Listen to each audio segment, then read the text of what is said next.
So, how do we actually think? I mean, how do we make sense of something totally new? Or, for that matter, prove that something is absolutely true? Well, it turns out it pretty much boils down to two incredible tools we all have in our heads. One is that creative spark, right? The thing that connects two totally different ideas. And the other is the heavy duty framework that checks if those connections can actually hold any weight. So, let's get into it.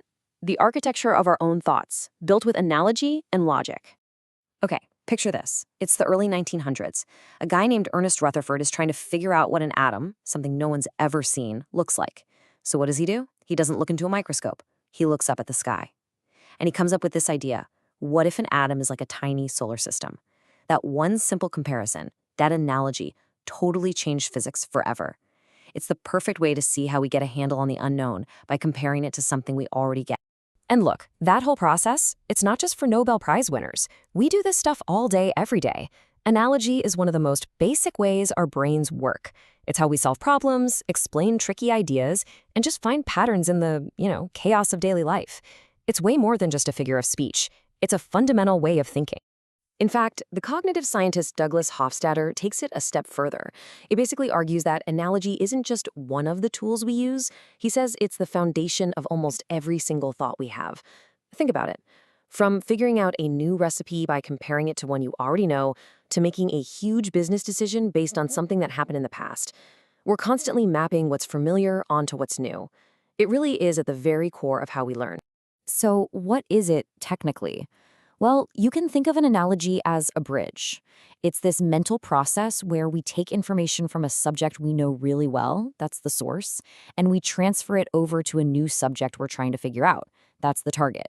It's how we use what we already know to build a scaffold for something new. You've probably seen this structure before, right? From some standardized test you took back in school. A is to B in the same way that C is to D. Now, the key thing here isn't just that A is like C. It's that the relationship between A and B is the same as the relationship between C and D. And that right there is the secret sauce. All right, let's try one. Classic SAT question. Hand is to palm as foot is to what? Take a second. The answer is soul. And why? Because the relationship is the inner surface of. The palm is the inner surface of the hand, just like the sole is the inner surface of the foot. See? You just did this really complex mental calculation almost instantly. Pretty cool, huh? So how on earth does our brain do that so fast? Well, it's not just about noticing that a hand and a foot are both, limbs. It's about seeing a deeper, shared pattern of relationships. And this whole process actually has a name. It's called structure mapping. A psychologist named Deidre Gettner came up with this theory to explain it. It's basically a three-step process. First, your brain spots that two different things have a similar setup. Then, it maps the deeper connections from the thing you know onto the new thing. And finally, it does a quick reality check. Do these new ideas actually make sense? So the big takeaway is this. Our brain cares less about surface-level stuff and way more about the underlying system of how things connect. Okay, a perfect real-world example is how we teach people about electricity. We compare it to water flowing through pipes. So the base idea we know is water flowing through pipes. The target, the thing we're trying to understand, is electricity flowing through wires. Now for water, we know that pressure affects how fast it flows. So we can infer a similar relationship for electricity. Electrical pressure, which we call voltage, must affect its rate of flow, which we call current. Suddenly, this invisible concept becomes totally tangible. But, and this is a big but, here's the catch. Analogies are amazing for coming up with new ideas, but they are not proof. An atom isn't really a solar system. There are some major differences. Water isn't electricity. So once an analogy gives us a new idea, a new hypothesis, how do we know if it's actually right? How do we separate a brilliant insight from a really misleading comparison? Well, this is where our second tool comes roaring in. This is where logic steps onto the stage. If analogy is the art of creation, logic is the science of verification. It's the system we use to pick apart arguments and tell the difference between solid reasoning and, well, wishful thinking.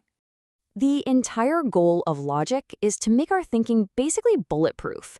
It's the framework that helps us make sure our reasoning is clear, that our conclusions actually follow from our starting points, and most importantly, that our arguments are valid. You can think of it as the ultimate stress test for any idea. Every single logical argument, whether it's a tweet or a Supreme Court decision, is built from just two things.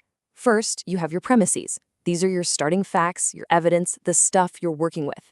And second, you have the conclusion. That's the new statement you get from those premises. The whole game of logic is about whether the journey from those premises to that conclusion is a legitimate one.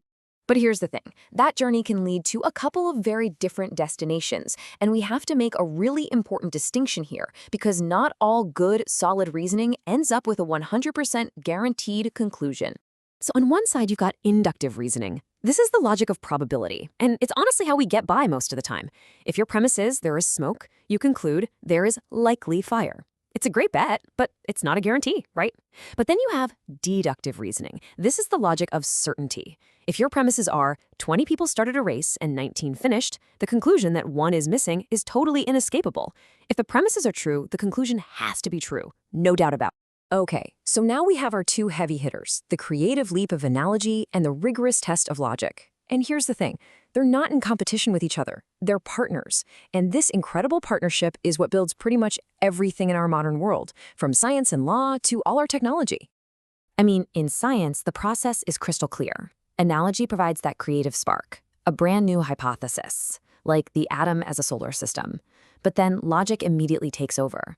Scientists use deductive and inductive reasoning to design experiments, make predictions, and test if the consequences of that idea actually hold up in the real world. Creation followed by verification. In the courtroom, it's the exact same dance. A lawyer will use an analogy to argue that this current case is just like a past case, what they call a precedent. And that argument is then structured by a rule of logic, that where the underlying reason is the same, the law should be the same. Is an argument by analogy held up by a logical framework. And you even see this in the world of AI. The first AIs were built on pure, rigid logic. If this, then not. But today's large language models, they work much more like massive analogy machines. They find these incredibly complex relationships in huge amounts of data to create new connections, which is a lot more like how our own brains work. So what's the big takeaway for us? Well, understanding these two different ways of thinking isn't just some academic thing. It's really about becoming more aware of how your own mind works, so you can start mastering your own mental toolkit. So here's the breakdown, plain and simple. Analogy is your tool for generating new ideas and for understanding. It's creative, it's intuitive, it's all about relationships. Logic, on the other hand, is your tool for evaluating arguments and for verifying things. It's rigorous, systematic, and all about what's valid. And you absolutely need both. A brilliant idea without logical support is, well, it's just a guess. And pure logic with no creative idea to work on is just an engine spinning its wheels. And this right here is what it all comes down to. Being able to spot the difference in your own thinking or in someone else's between a creative analogical leap and a genuinely sound logical argument, that is a superpower. It lets you appreciate creativity while still demanding proof, and it lets you build your own arguments on a rock-solid foundation. So we'll leave you with this final thought. Analogy is the architect that dreams up brand new worlds and amazing possibilities. Logic is the engineer who comes in afterwards and tests if those worlds can actually stand up without falling over. Every great breakthrough, every solid argument needs both. So the real question for you is, when you're faced with a problem, which tool do you reach for first?